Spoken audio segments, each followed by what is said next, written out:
Okay, we've graphed line E on the do now, and so if we do delta y over delta x to find the slope, I'm just going to arbitrarily start at this point.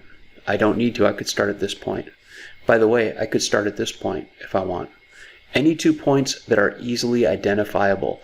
Like, I wouldn't start at this point because I know the x value is -1, but it's hard to tell exactly what the y value is. I'm looking for points that are clear, that are clearly, there's a very identifiable x and y.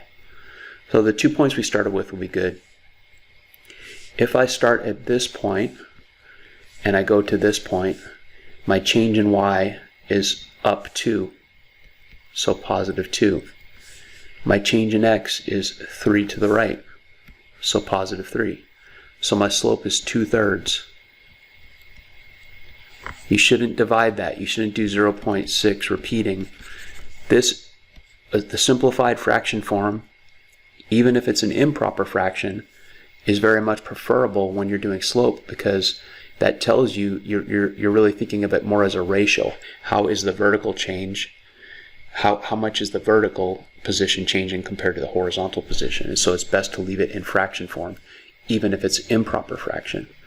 Now, had I started at E, I'm not even going to write it, but if I had started not at E, but at this point and moved to this point, I would go down 2 and 3 left. That would be -2 over -3. That's also +2/3, because we learned that a negative divided by negative is positive.